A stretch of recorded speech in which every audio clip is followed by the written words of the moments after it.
Hey guys, Strong Style Studios back again. It's Alex. Justin, the Orange Dream. And Noah. And we are here live in the brand new Strong Style Studios, and hope you guys appreciate the new banner that Noah generously made by himself. Mm-hmm. You know, so if you don't like it, blame him. Yeah.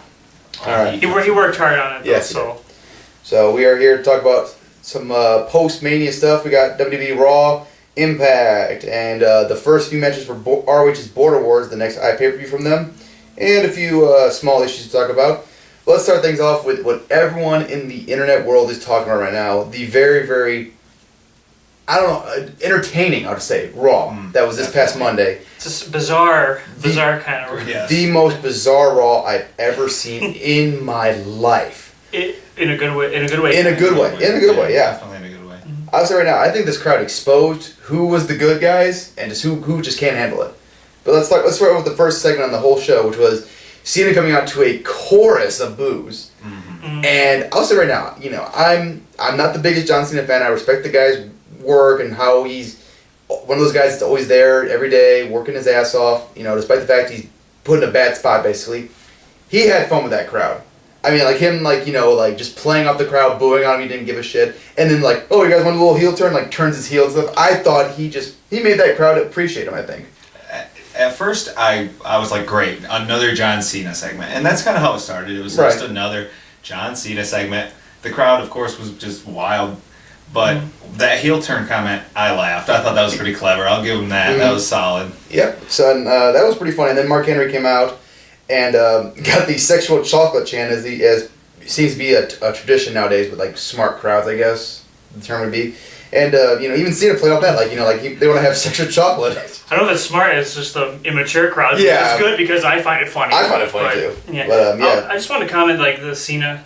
I just want to talk about what I thought. Yeah, I thought the Cena thing was like, I didn't really like it because it didn't get over in the way they wanted. Just because they're trying to still get him over as a face, but like I don't think the crowd reacted the way they really thought they would, which ended up being good in the long term for the because they kind of build on that throughout the show. Right.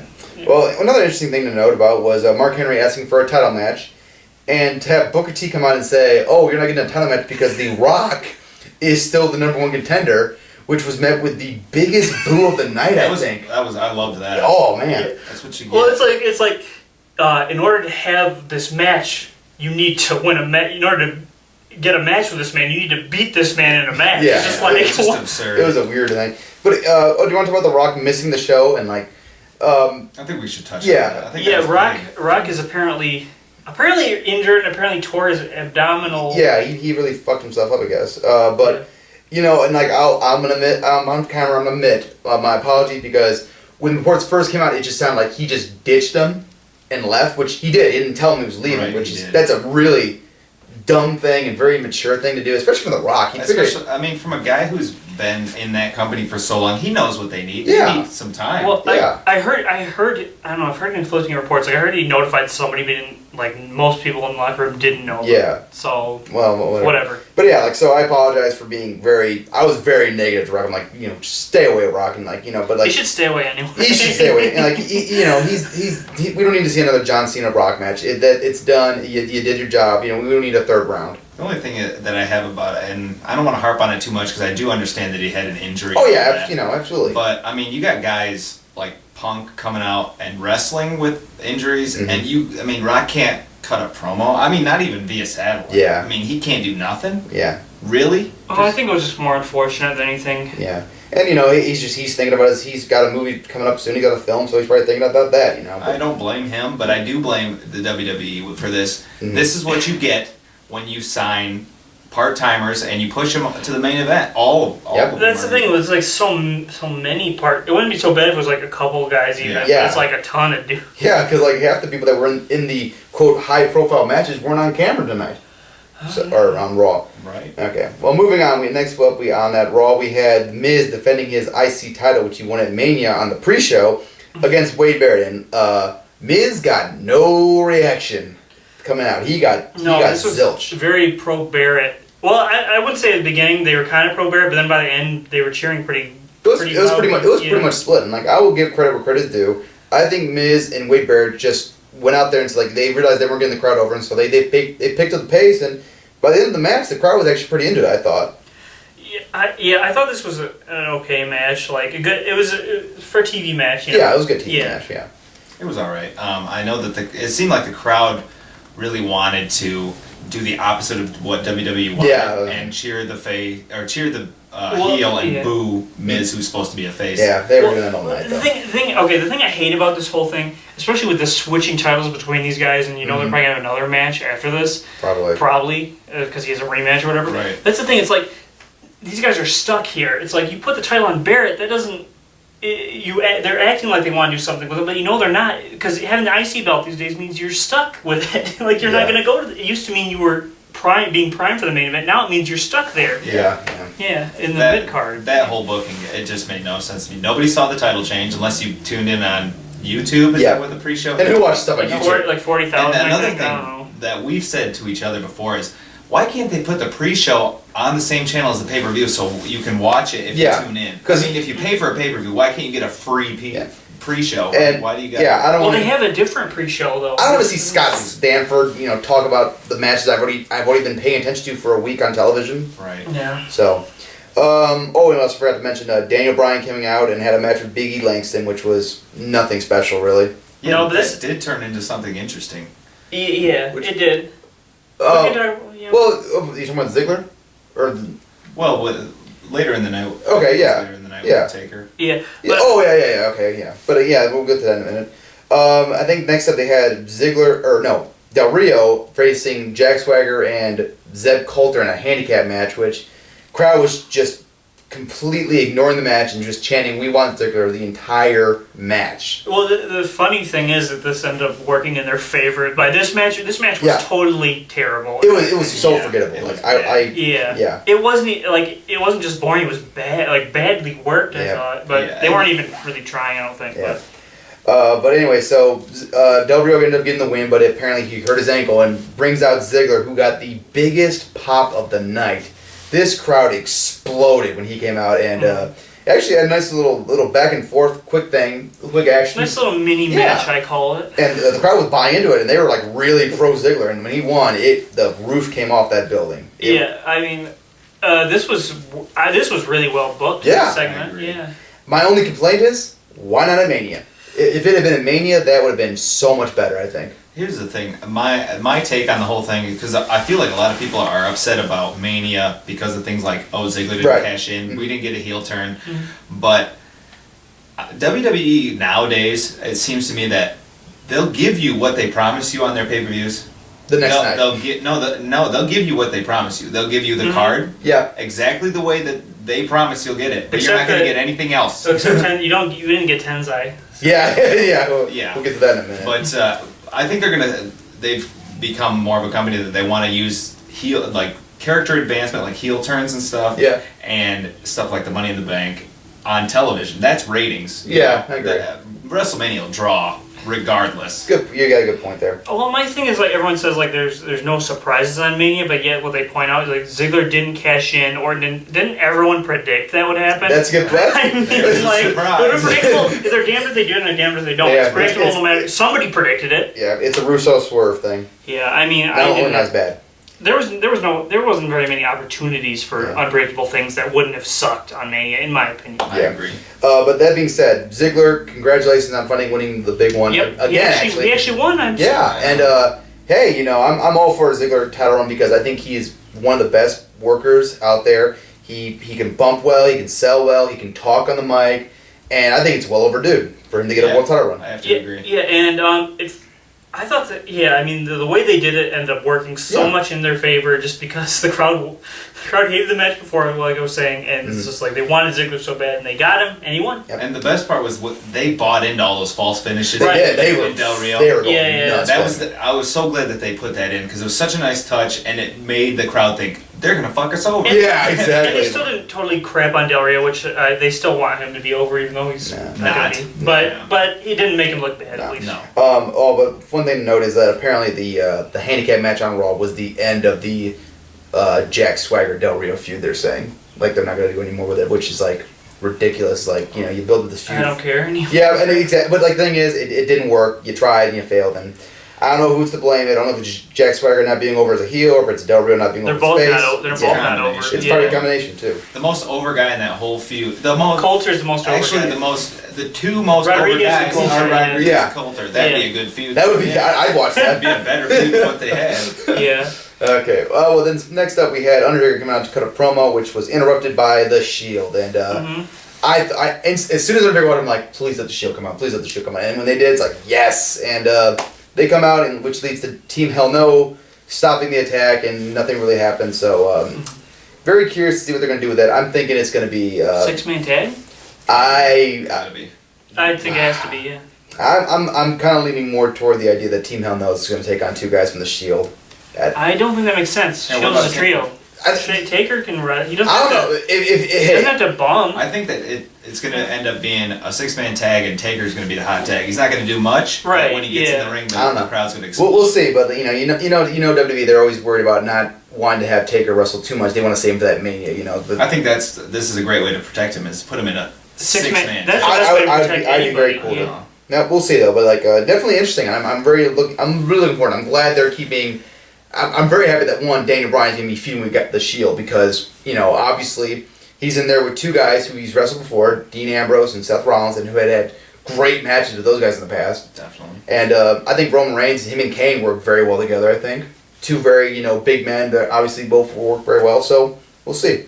And they actually have interesting trios matches because of the Shield, which has never happened before in WWE history. The trios are usually just horrible matches. But 3MB, there's your horrible trio. But one thing that I hope that they move away from is that the Shield interrupted Taker as he was talking about Paul Bearer. That was bad. Away from that. Let's just stop. The funny thing is, though, nobody mentioned that. When I was on Twitter, nobody talked about the fact that I think they're just used to them just. Yeah, exactly. I think people just sort of it's the Shield, that's what they do. But they're used to them. WWE. They're used to them exploiting Paul Bearer. No, I never heard anyone even talk about the fact that he was talking about Paul Bearer and I got interrupted. So that's just kind of interesting.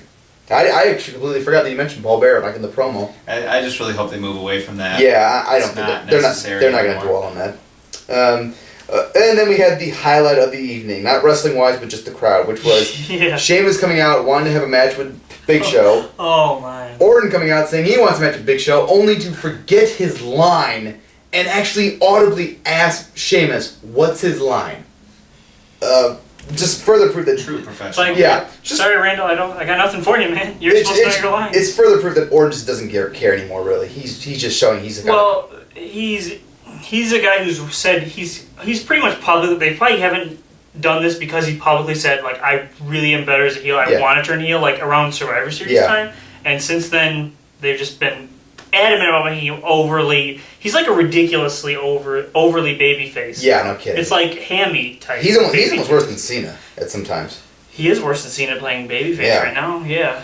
But anyway, so these two had first of all, they had the social app thing where they were going to vote on who has the match. This was something. With Big Show, okay? So they come back from commercial, and was it Booker T that came out or whatever? Yes. Booker T comes out and says, well, you both are going to have a match. Well, that's the thing. And the winner faces Big Show. Well, that's the thing. It's they're saying, who... I thought they were just going to do the normal thing and just, skew the poll, do the fake poll. But I think the poll was real because Orton destroyed Sheamus to an embarrassing degree. Right. It was 77-23, I think, was the number. That was about it, yeah. But then they basically say, we're going to let you decide. And then they're directly telling their fans, your opinion doesn't matter. Yeah. So these two had a match, which actually, surprisingly, I've actually kind of wanted to see this match happen for a while. I could not possibly care less about this match. I was kind of excited, because I thought maybe they would work well together.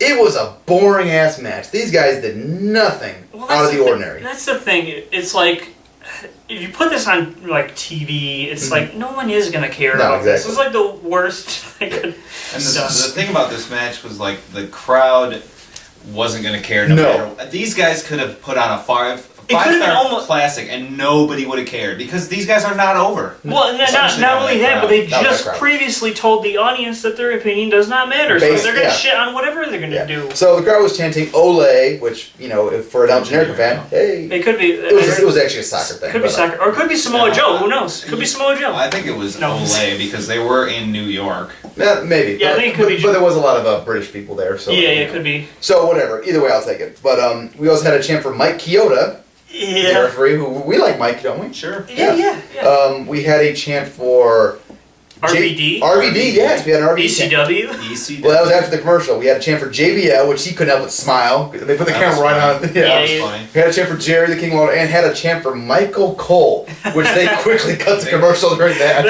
Cole was loving it. He couldn't hide his excitement for that. Yeah. They actually had a chant for Justin Roberts also. Yeah. They cheered for pretty much everybody but that was the what made it funny. They cheered for everything they could. They ran out of people to cheer for because they couldn't think of anybody. During the commercial break, it was reported that they were chanting for Colt Cabana and CM Punk. I wish the Colt Cabana would have been. I wish so too. Because that was the only thing I thought was missing. Yeah. Like the Colt Cabana chant is the only thing missing. I was like either Colt Cabana and a super dread. But I've got to say though, this crowd, I love you for this. This was you made this match that I did not care about so entertaining. The best part though was them doing the wave and the commentators acknowledging it and even showing it on camera. Yeah. Them doing the wave. They had no choice but to acknowledge it. But I was gonna say, but then after all this boring ass match, it's a good thing they shit on it because they would have shit on it anyway because it had a non-finish. Yeah, Big Show comes out. No contest, right? So the worst. Yeah. Okay. Go. Tell Big Show comes out, attacks both guys, gets a thank you Big Show chant. Thank you for stopping this match. Oh my! And so he's throwing Orton or whatever. He spears them. The crowd chants holy shit, and he starts throwing the chairs and everything and attacking, and the crowd's chanting one more time, one more time, to throw him in the ring, and just And then he did. That was actually kind of good healing by Big Show by not throwing the chair. They wanted that third chair. Oh man, but just this audience could not care less about this match, and they showed it in a very vocal way. They made it way better than any business because that match was. This match was 2 stars maybe. I don't even know. The crowd 5 stars. The greatest crowd I've ever seen in a match. The thing was though, this whole segment was the biggest waste of time I've seen. Not only does the poll not matter, but the match doesn't matter. Yep. So the poll that they ignored doesn't matter. And they're fighting for the right to wrestle Big Show in a match for not a title or anything. They just want to be able to wrestle him. Why can't you wrestle Big Show? Yeah. See, I mean, he's got an ironclad contract. I guess he'll probably cry if you don't have a match beforehand. Well, so we come back to Raw. We have Kofi Kingston taking on Fandango. And this is where the crowd they hijacked Raw at this point. Wasn't this another DQ finish? Amazing. Yes, Jericho. So we had no contest, no DQ, and a crowd count out, which we'll get to later. So the crowd, during the match, starts humming Fandango's theme song and dancing to it. And dancing, they're like, dude.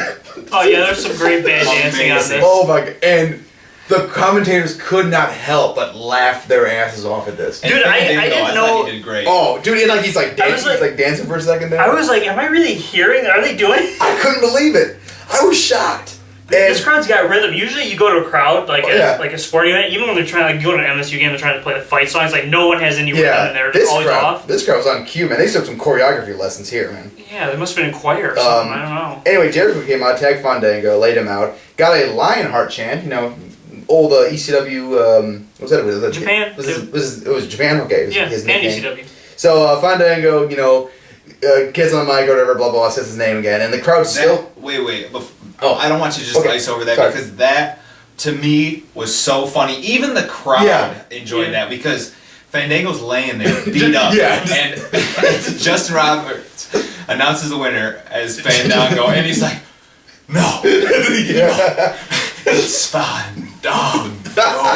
Just like that is brilliant. Yeah. The thing is, they've turned it in one night turned kind of a bit. I mean, he did a good job at WrestleMania, but they kind of turned Fandango into a big deal. Yeah. And I think Curtis has got the ability in terms of playing the character and everything. Let me say right now, I've never had a problem with the character. I liked what he did with the whole heel thing for a while. It worked. I'm not a big fan of the dancing thing, but hey, it's clearly working because the crowd's into it now. People like dancing. So hey, it's working. And I wasn't sure of his ring skills, but clearly he's pretty good. He's not going to have me amazing classic matches, but he can hold his own in the ring. So he doesn't mess up. I haven't seen him botch really. I mean, the sloppiness at WrestleMania, but it was just more miscommunication. He was just out of place. But I think after Raw, he's a made man. He's over. Yeah. His theme song alone got him over. Theme song on the UK chart, I know this one right now, went from number 175 on iTunes to number 1 since Monday. That's pretty amazing. I am fucking shocked, man. Is it? I saw it was a. It's skyrocketed. It's like number 1 on iTunes. It's battling with The Wicked Witch is dead from Wizard of Oz because Margaret Thatcher is dead. Oh. So those two joke songs people are trying to get over on social media are battling for number 1 in the UK. I didn't know that. Yeah. Wow. Yeah. Okay. Well, then next up we got the big Mania match that we all wanted to see. Well, actually, we had like a useless 6-man tag with Santino. Yeah, jobbers jobbing to jobbers. Ryder, and who was the other guy? Who was the other guy? Why is 3MB? What is the point? They're driving to jobbers. It's like they can't win a match if they can't beat this team. See, I thought this was the match. Like, okay, finally 3MB's gonna get a win. What the fuck was that? I know the point is kind of that they suck, but like Jesus. But then at that point, what is the point? Yeah. I mean. By the way, during this whole match, the crowd was humming the Fandango song still. Yeah, didn't care about this match. So then we finally got the missing WrestleMania match with Brodus Clay, Tensai, and the Funkadactyl versus Rhodes Scholars and the Bella Twins. Very, very quick match. You know, they basically just hustled their ass because you could tell they were busting their ass. Like they want to get the fuck out of that ring. Well, that was the most inoffensive thing they could have done. Exactly, but the crowd the whole time still humming that damn song. I feel bad because I felt like Tensai was trying to have an actual match. Yeah, he was. That was the best I've seen him. Yeah. Did he do a cannonball? Yeah, he did. He did a cannonball. Yeah, I love that. I was like, that's all. That was the best he's looked since he got back. Yeah, it was actually looks like a little bit of Tensai from Japan. So then we had the main event, which was John Cena versus Mark Henry. If Mark Henry won, he'd get a title shot. Well, first and foremost, the crowd was still humming the Fandango song, and Cena actually danced to it a little bit, which I thought was funny. Yeah, that was and which provoked Mark Henry, like, you won't dance, fool. Yeah, Henry. Dude, Henry's so awesome at that. I know he is. Yeah. I think Henry I can't tell. Sometimes I think he's legitimately like, we gotta be serious. He's almost like Sid in that way. It's like he doesn't get. He's not in on the joke, but he's just gonna be intense as much as he can be. Yeah. I'm wrestling. I must have a frowny face. The Shockmaster. I don't care who you are. That's the second Shockmaster reference we have. You can't have enough. Really. No. Anyway, the match ended with a count out. After like 2 minutes. Yeah, it was a fucking horrible. Okay, the thing is about this made Mark Henry look worse than if he just got taken a pinfall in the same amount of time. Because it's like, to be counted out in like 3 minutes, he's going to be knocked out for 10 seconds outside the ring. Anyway, Mark Henry attacks him after the match. Ryback comes out, which he actually got a pretty nice pop from the crowd, actually. Because they just wanted to see him tear apart. So, Cena.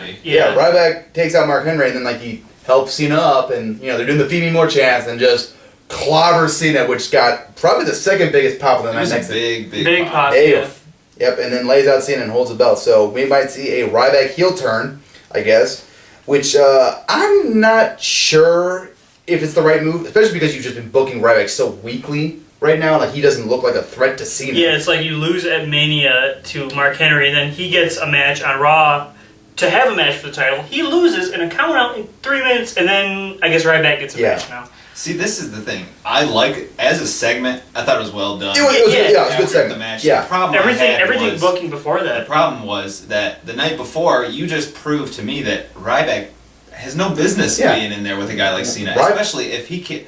Ryback has if he loses a match because someone crushed him under their own weight, like, really, you can't. That's how you build up a guy. I just didn't understand. The biggest problem I have with it, though, is basically they've proven that Ryback can't win the big one. He's never won a big match. He didn't win against Punk. He didn't win against The Shield. He didn't win the TLC match with Punk. He didn't win the Royal Rumble. He didn't win an Elimination Chamber. He didn't win at Mania. That's like 6 big matches he has not won. Mm-hmm. How are we supposed to take him seriously as a guy who's supposed to take the belt from Cena now? And he couldn't beat Punk, who... No. Yeah, I mean... So, we'll see, but I'm curious to see what they do with the heel turn, if they actually make it a big heel turn or what, but... it could work, but you gotta get the crowd against him. My biggest problem is, I don't have a problem with Ryback being heel. I think that he's probably better as a heel. Yeah. But, I feel like they have just so many heels right now. Yeah. It's like all their faces are the old dudes pretty much. They got Triple H and Rock and those guys. Besides Cena, they don't wrestle. And Cena's not and Jericho, really over who's enough like as a heel anymore. Yeah. No, Or as a face, rather. Yeah. Yeah, they don't have anybody at that main event level who's a viable face right now besides Cena. They can. I just don't know if they know how to get people over his face. They were hoping Orton or Sheamus would be more over. I think Sheamus might have a chance, but the problem is they booked him so strong in that world title run that I think that it lost a little bit of his edge. I don't plus think they had him face Del Rio 20 times. Yeah. So I mean, look back at how long they have been pushing Sheamus. Yeah. And he's never been over that whole time. not really, no, Not really, not to the level they've wanted him to be. No. Yeah. Daniel Bryan's probably the most over guy in the company. Well, face. Well, I'd say Cena's the most over guy in the company. Well, I mean, like, as far as the crowd goes, the crowd really pops for Daniel Bryan. But whatever. Yeah, great Raw. Just for the crowd, I think. Just that crowd made that Raw. I mean, easily the most fun I've had watching Raw in recent memory, for sure. It's the only time I've had fun watching Raw in recent memory. A blast. So fun to watch. I think that if you can seek this out and find it, you definitely have to watch it. WWE actually posted like the best clips of the crowd during the. I think WWE didn't understand that the crowd was making a complete mockery of their product. I think they just liked the fact that the crowd was so into the show, or like Vince didn't care. He's just like the crowd's excited. Well, fuck it, we'll go with it. The thing is about the crowd is that they were obviously mocking the whole program, right? And then, but if you really care what those fans think, why not book that way? Yeah. Well, maybe we'll see them. Who knows? But I want to say right now, this is the kind of crowd I like though, because they popped big for Ziggler. They showed that they actually gave a shit about the show, like the guys they cared about. You know what I mean? But then when WWE insulted their intelligence, and gave a bad match and a match that no one wanted to see, they're like, okay, well, we're gonna have fun our own way. Right. So that's a good thing. I like that about a crowd. Like, they didn't try to get themselves over. They didn't try to do things just to be funny. I think that they did a little bit. But the We Are Awesome. The We Are Awesome. That was a little too much. But I liked it. I was like, you're right. You're awesome. I love this crowd. This is my favorite WWE crowd I've ever seen. Apparently, though, going forward now, WWE is apparently going to have a plan of making the Raw after Mania a big super show, which is exactly what they should do. Well, this show would have been complete garbage, other than Ziggler cashing in. Other than that, it would have been trash. Yeah. But I like the idea of them actually treating Raw as a big deal, because so many people are still going to be in town for after Mania, so might as well treat Raw as a big show. I don't think it's going to matter what they do. The crowd's going to act the way they want. They're going to crap on what's not good. But another thing to mention was that there's actually videos online of the crowd filing out. Yeah, and still Fandango. I saw one video. It was on a subway, leaving the arena. This train was packed full of people, and they're just going crazy. They're chanting Fandango. They're chanting. They want to have him versus Undertaker at WrestleMania, streak for streak, and they're like, wait, it's Fan. The whole crowd is saying Fandango's name. They're dancing. It is the most bizarre thing ever, and just is this might be the new Yes that chant right now. Well, I hope that what they do is just they chant, because for me it was during the boring parts. It was like elevator music, and it made it funny. Just they're bored, so every time they're bored during a match, I hope crowds do the Fandango. I hope so. That'd be so it's good. It's good. When it's you're in the elevator, waiting to go up between floors. So All right. Well, keeping in tow with WWE, we got two new announcements about who people have been signed by the WWE. One is Masquerade Dorada, a midget wrestler, I guess. Is that the proper term? They call it midget wrestling. I don't think midget's the proper term for that. I think midget actually was removed from Webster's dictionary, so we're gonna have to find I believe that the disease or whatever you want to call it, dwarfism. So I believe dwarf is the correct term. I mean, this guy's this tall. Yeah, he's legitimately. He is a dwarf. Okay, tiny, and a very, very talented wrestler. Actually, he's good. I'd say by far and away the best mini wrestler I've ever seen. He's like a little Sin Cara as Mystico, not Sin Cara as Sin Cara. Yeah, he's like a little Mystico. But if you want to see a match of his that actually is a really good, check out PWG's Kurt Russell Reunion 3. He has a match when he's in an 8-man tag. And even the clips on YouTube, and he has some spots. I watched my jaw dropping, unbelievable. But very interesting. Hopefully, he doesn't end up being a hornswoggle. Maybe they actually treat him like a real wrestler. I think I hope that's not the feud that lasts for 10 years. Yeah, that's gonna be a feud. They're gonna do it. They're gonna. But maybe probably even versus Big Show in a match at some point too.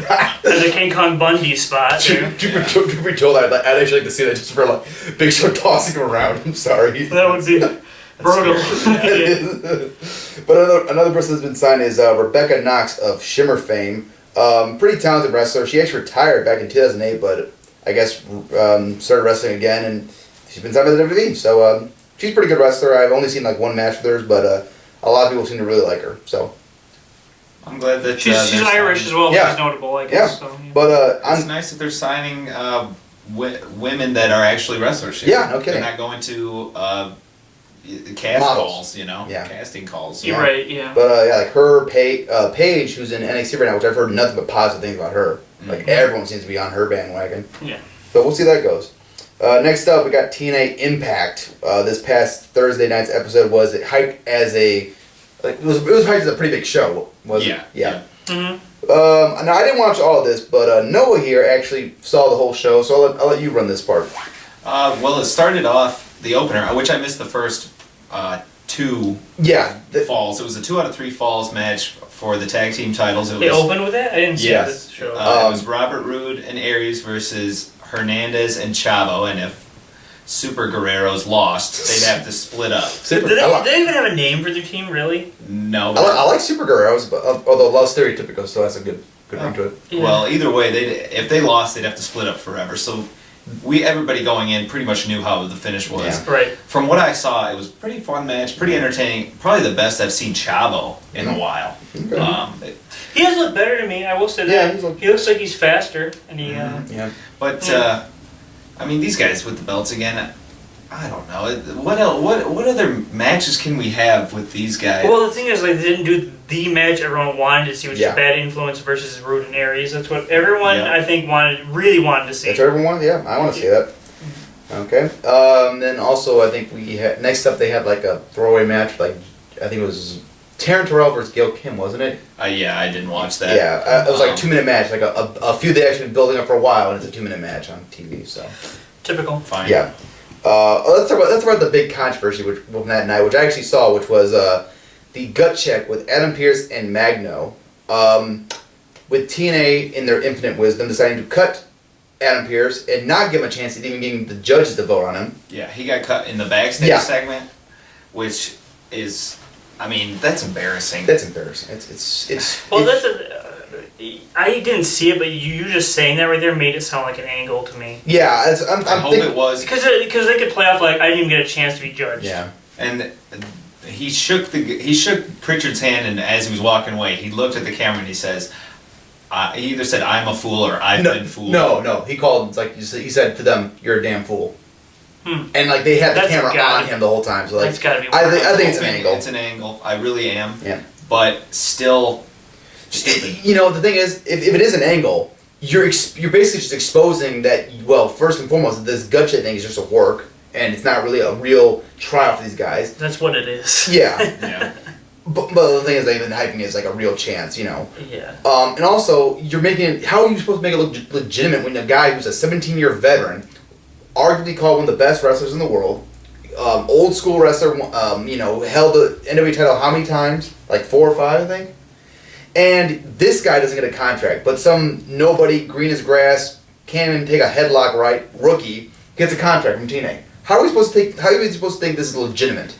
To me, it seemed like, because Magno moved on. Yeah. To me, it was like they planned ahead of time. If it's not a work, they planned, okay, well, we're going to move Magno on because we're in Texas and that's close to Mexico, so he's going to have a lot of fans. So that's what we're going to do.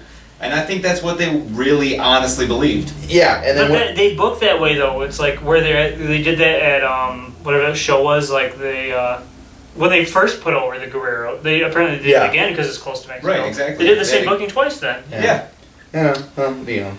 But yeah, I was just gonna say Mexicans like Texas, I guess. Well, it's close. I know. Yeah, but like I was just gonna say, like, the thing about this is like they just did not that long ago a storyline with Joey Ryan being screwed over by not being picked, and him having an gut check type thing, and it just seems like a retread of that if they do it. Well, anyway, Magno goes out there, gets booed to hell. Yeah, because everyone liked Pierce more. You know, there were Pierce signs in the crowd. There were no chants. Nope. Yeah, they were chanting no for Magno, and he got voted no, and he's gone. So yeah, hopefully You know, I didn't think Magno was bad, but he was a little bit sloppy. But you know, botches happen, especially in luchador style matches. You know, cut an awful promo. I did not see the promo. Terrible promo. And the thing is, to me, this whole segment, like, it's either got to be a work or it's the biggest waste of my time. I mean,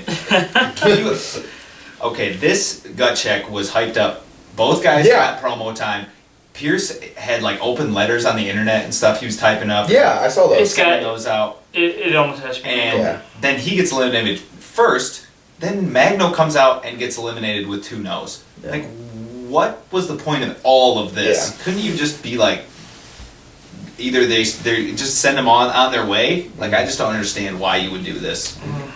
And then following this, we had more of the AJ Styles storyline going on, which he came out and basically like they kept asking him to answer for what's going on, and every time he tried to answer, they kept getting interrupted. So. But honestly, this is the first time where Daniels came out during an AJ segment. I was like, oh, okay. You know, usually it's like, oh, the same old thing. But this actually worked for me. Yeah, I liked it, you know.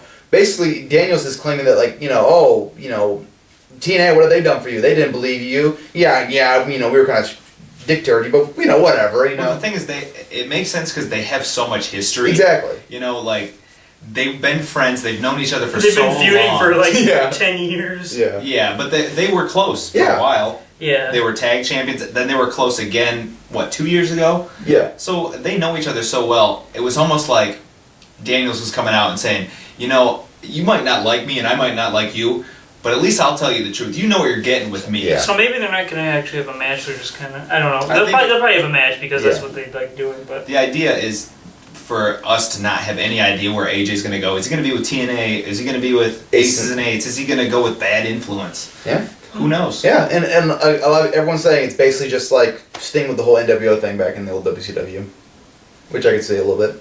I mean, that's obviously Aces and Eights is kind of a rehash of NWO. That's what they're going for. But it doesn't have any stars in it, really, except Bully Ray, and Devon. But. Okay. Well, then let's talk about the main event of the evening, which was a Full Metal Mayhem match between Bully Ray and... So these were on the same show? Yes. Noah was saying this all along. You disagreed with him. Just pointing that out. No, I said it was on the same show. No, you did. Yes, I did. There's a video of it. Anyway. It was Bully Ray versus Jeff Hardy for the TNA Heavyweight Championship in a pretty good television match, I thought. You know, it was basically, you know, spots and everything and crazy stuff. And Jeff, I'll give credit where credit is due. Jeff Hardy is just a maniac in taking these bumps. Yeah, he's crazy. He needs to calm. That ladder spot was nasty. Oh yeah. An inverted suplex sandwiched between the ladder, just like how did he? It didn't look like he hit that right at all, and just like that had to hurt. Like it looked like he tore up his knee or his leg on that too. And how about the backdrop onto the ramp? Just like that was brutal. Oh man. Jesus. I have to say, I do appreciate the work that these guys put into this match. It was pretty solid. Yeah. But the finish was, I mean, come on. Let me say right now. Thank God it wasn't a Brooke Hogan heel turn. Thank God they didn't go that route. I can appreciate that. Because they teased it, you know, and like, thank you for not doing that, because I'm very... What was the finish for those of us like not basically, first of all, Jeff Hardy does a crazy spot where he swantons to the outside, puts Bully Ray through a table, which they had to kind of... All right. This just skip. I just want no. Bare bones here. Fine. All right, I'll take over. Yeah, no. Taz interferes by giving Bully Ray a hammer. Okay. Jeff Hardy's on the top of the ladder. Bully climbs up, clocks him, falls, takes the belt. Okay. Yeah. Which one thing I want to add to is like I love that Jeff Hardy sold that tale about like death, but Bully Ray just kind of like got up and like quickly kind of hurried in the ring. Kind of undersold it a little bit. Yeah, that didn't bother me as much as that. Why is Taz? I mean, yeah, I understand why Taz is interfering, but if he's going to be out there interfering in matches, like that's really going to take away from so many of these matches. Yeah. It's like why isn't he interfering in song? All of them. Ironclad contract again, but pretty decent episode of Impact I thought from what I saw, but kind of disappointing considering this was like really hyped up as like a big show, and I think it kind of under delivered a little bit. I think it would. I mean, when I watch TNA. I don't expect too much from them, especially TV-wise. Well, I guess pay-per-views are even worse, but I thought this was fun. From a wrestling aspect, without the booking that was directly involved in it, I thought it was pretty solid. Okay. And I don't think I mentioned, I saw the X Division show that they did. I want to see that, actually. And since you guys watch Impact and I didn't see it, and I watched this and you didn't see it, I'll just mention this, because this was a positive thing. I enjoyed the show. I think it's a good show. I didn't think it was worth paying for, but if, seek it out. It's good. It's better than their pay-per-views they've been doing. Why, Justin, how did you see it if you didn't pay for it? Yeah, I have my ways. But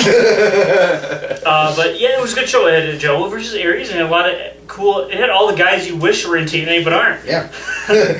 So see the show instead of watching Impact. Basically, it was good. It was good. I liked it. Also, speaking of guys we want to see in TNA, we have Chris Sabin returning pretty soon. Apparently, he said on Twitter he's going to be back soon. That's great news. I really hope he's 100%. Last time he hurt himself really fast. It was almost like first match back, got injured again. But the thing, you could see that he wasn't ready. No, he wasn't. You could tell he was very gingerly using his leg, the bad leg. Now he's got two bad legs, so I'm hoping that they're both 100%. Yeah. And please, Chris Sabin, leave TNA and go to New Japan with your partner, Alex Shelley. Just saying. Or just, the thing is, they need X Division guys so badly. Yeah. Hopefully they put the belt on Chris Sabin. I wouldn't mind seeing that. Yeah, Petey why not? Williams signed a contract. Okay. He did? Yeah. Yes, he did. Oh, awesome. I love Petey. Okay, so we got a semblance of an X Division, maybe. Still waiting for Sanjay Dutt to be back. I want Sanjay Dutt. They should. He was in a match recently. Yeah, but it's not like a contract. It's more like, per appearance kind of thing. Right. Yeah. All right. Next up, we're switching gears to ROH's Border Wars, which they have announced 3-match totals. Justin, you want to take this over since you're the hero expert?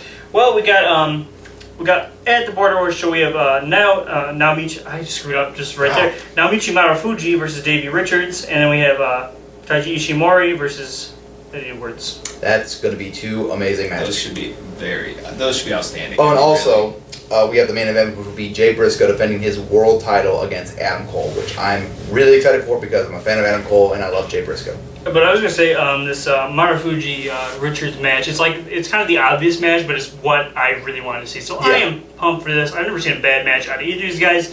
Noah, I mean, don't immediately shoot down. I've never seen a bad match with these guys. You always, whenever I say I've never seen a bad match, you always find one.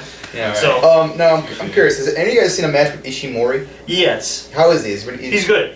Yeah. So and Eddie Edwards is a great worker. So him and Edwards is a great, almost ideal matchup, really. Right. That's good. And honestly, I wouldn't be surprised if either one of these stole the show. Either one. No, with the main event, this is already gearing up to be an easy recommendation for a buy right already. Well, I don't know about buy it, but watch it. Find a way to see it. I wouldn't buy it. We'll talk about a way to see it. Okay. But then the TV matches are Michael Elgin versus Marufuji, right? Which I think everyone online was clamoring for that match. Although we'd rather have seen Kenta versus Elgin, but this is a good replacement.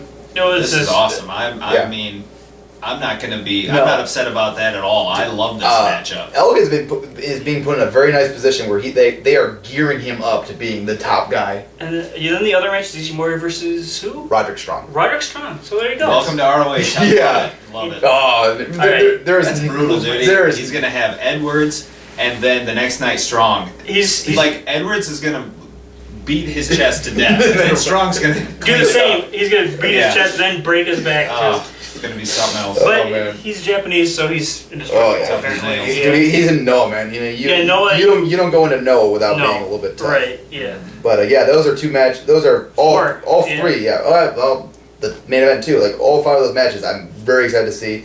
And thank you, ROH, for putting those matches on free television. That's going to be awesome. All right, and then one other thing we want to mention, which is Allison Danger, who is Steve Carino's sister, and who actually was involved in ROH during the early years. She has announced her retirement this coming weekends. Sharon shows will be her last shows in professional wrestling, so enjoy retirement. Yep, see ya to the first lady of the original first lady of Ring of Honor. Okay. Now, Justin, you had something to talk about with CHIKARA. Yeah, well, this is a whole big thing that I've had a problem with for a while. I feel like CHIKARA's booking has not been to the level I've become accustomed to. Okay. Because I feel like they have so many storylines that just drag out and don't really go anywhere. my first sign was the Gekido thing. Yeah. They came in, that never really went anywhere, they never got over, really. Mm-hmm. And now they have like 9 different ants, basically. Yeah, I gotta say, I'm really not enjoying this whole county. I'm not either. Thing. No, too much. Too many ants. It's just an ant promotion now. Well, and other things is they just have not, other storylines, it's just that they haven't really, they don't have these intricate little things. It's just like they're long for the sake of being long. Mm-hmm. They don't have like really as much, as many like moments that really like wow you really in these storylines. And also, like, another thing was, like, this past weekend on their Mania weekend show, they had Amasis versus Ophidian, which is, like, the big match that I wanted to see. That was a selling point on the show. That is the only match on the show I really wanted to see, other than maybe Hollywood at Kingston.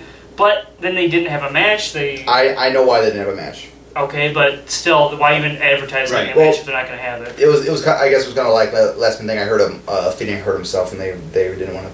So. Oh, okay, but still, that's. I know it sucks, but the thing is, it's an angle. You knew Rich going in, it wasn't gonna be a clean finish.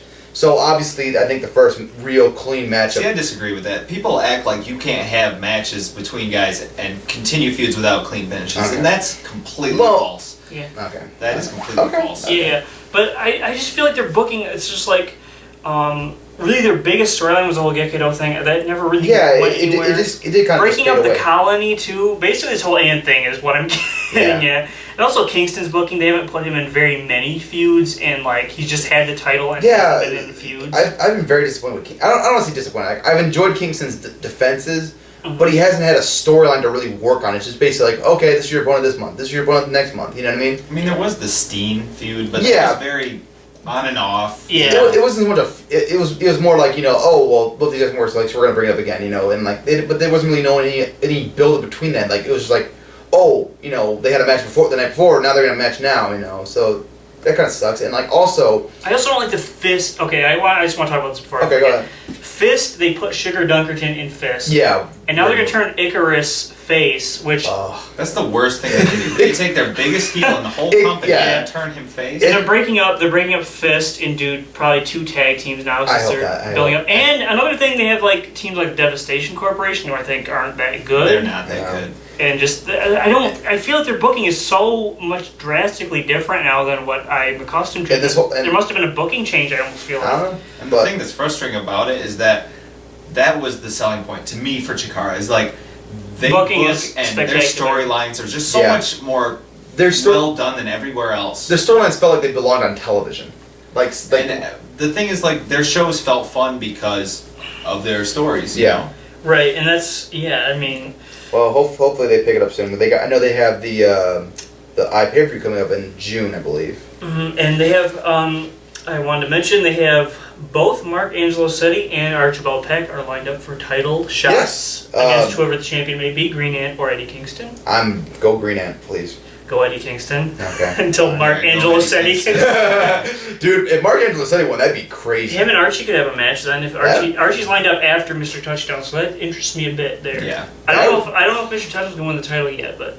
That'd be a ballsy move. He's the hottest guy they got. Yeah. Right, he is. I'm still leaning towards Jigsaw. It's me. I would, yes. If I got to choose, it'd be Jigsaw. I would put Jigsaw. Not because he's like really the best, just because it makes sense because him and Quack could have a really good feud. And also, Jigsaw is just one of those guys that's floated around the indies so much that people forget, and a lot of people don't realize he is really good. He's really good. He's a great worker. Great worker. Yeah. And he deserves some kind of a recognition like that. So you can see him as a champ. Yeah.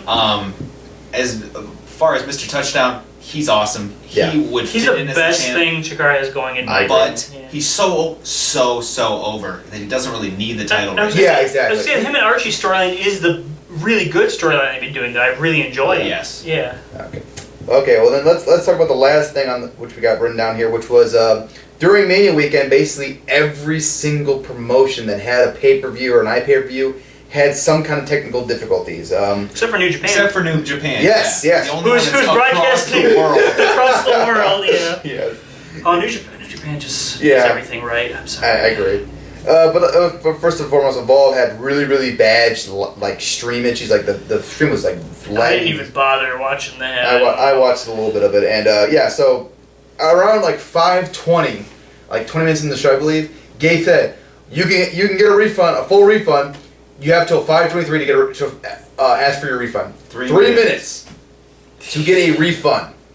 Not cool, Gabe. This is the same guy that last summer, I think it was Border Wars, ROH's pay-per-view, when they had problems, got on the internet and shit all over the company. Just tore them apart. And now he's not going to offer refunds. Yeah. Like, you got to... And now he's back on like, oh, we apologize for the issues, blah, blah, blah, I don't want your apology. Yeah. Fix it. Yeah. But that's not... I mean, that's their first time, so I'll get... That's Evolve? one thing. Well, Gabe's really been pretty solid as far as the streams go. I agree. Then we had ROH, who had the typical difficulties, which we were very, very frustrated. We were watching that show live, and it cut out right at the end of the main event, and we missed Jay Briscoe winning the ROH World Title. Took away the element of surprise, which was the whole point, really. But the thing is, the worst part was, it wasn't that it just cut out, but that it cut out, and then it came back at... they're celebrating. Yeah. Like, it wasn't like it cut out like, I'll just watch it tomorrow. No, it cut out, then it spoiled the end. So it made it like, I don't even know if I want to watch this now. Right. It really put a sour taste in my mouth. It hurt the show a lot. Yeah. Now, to be fair, though, ROH has manned up and said, it was a difficult... They spent the entire weekend apologizing for that show. No, it's not good enough. Not good enough. I'm just saying, okay, at least they I cared last. The thing is, they've apologized every. No, we're gonna actually tear them apart. No, they are, because I am such a huge. We are the biggest fans of ROH you can find. I love ROH. That's why I'm being hard on them about this, because if I'm not, they're gonna keep thinking it's okay. Yeah, I'm not doing you any favors by telling you that it's just okay, so you can keep screwing up your shows with I'm not saying it was okay. The thing is that they do this constantly. This is not... Don't act like this is the first, second... This isn't even the third time. I wouldn't care if the show sucked and I didn't want to see it. Like, that's the thing. Exactly. Because I do want to see it. It was a good show. You have to fix this. This needs to be fixed. Yeah. Stop with the apologies. I don't care if you apologize anymore. But fix it. Yeah. What good is an apology? The other thing is WWE also had problems. Yeah. Blacked out in certain areas, and the internet stream stopped. So I'm wondering, this whole internet thing seems to be like, nobody has it figured out. Like, I'm wondering if maybe it was just like the whole weekend. It was like someone went wrong with the whole weekend or something like that. Oh, God. That would have to be God saying. I don't know, man. You never know. Maybe, I don't know. Who knows? Maybe something I don't know that much about this stuff. Satellites. They were all in the same area. Maybe it was because they were all in New York. Who knows? Yeah. But the thing is, ROH, I'm sick of reading your long ass apologies. Drawn out apologies. And they've never refunded anybody. Like, seriously, if that happened, I would just want my money back. Like, WWE gave refunds, and they're probably shelling out a lot of money. I know they have more money, but... The thing is, it's not that we're greedy and thinking, we want our money back. The fans, all we want is what we paid for. That's all. That's all we ask, is to give us what we paid for. Really, yeah. Okay. But yeah, everyone I just don't like. Why is it so hard to figure out? This? I don't know anything about it. But I will. Another thing that bugged me was the way ROH handled it, where they were asking people, what were you watching the stream on? It should work on It should work on all platforms. I didn't hear about that. Yeah. So that's the thing. When I told you about this. When I saw that, I just knew they don't have a clue. Yeah, they're just clueless. They don't really know what they're doing. Yeah. So, like, seriously, ROH, whatever you're paying, like, Mike Mondo or somebody who sucks on your... I'm sorry, Mike. He's not that bad. That was QT Marshall. Whoever you're paying, like, QT Marshall, just pay a guy who knows something about this technology. Well, they got rid of Charlie Haas, so maybe that'll give them free up some money. Hopefully. And it's frustrating. It's worth it to get this right. Yeah. You need to get this right, because it's preventing their company from growing. It's definitely... And it's hurting it. People aren't going to pay to watch a stream that they're not sure it's going to work. Yeah, I would not trust them with my money. I don't trust Gabe either anymore. Really. That's why I wouldn't recommend you go out and buy the stream for Border Wars, because who knows? It might not work. I'm going to buy it. Until they prove for like 3 or 4 pay-per-views in a row without any technological issues, I'm not going to believe it. To be fair, they did have 3. Like Glory Battle worked. That wasn't their big. Work, you know, yeah, but it wasn't their big. I know. I'm just being devil's advocate. You're just being an apologist, and we don't need that. They need to figure it out. Okay. I know they need to figure it out. Okay, trust me. I know that. All right, let's wrap it up before we end up in a fisticuff match. That might get interesting, though. Maybe yeah, it might be. Yeah. Well, bring it on. All right. Thank you for watching, guys. Make sure you subscribe, like, comment, do all that stuff. And take care, guys. See ya.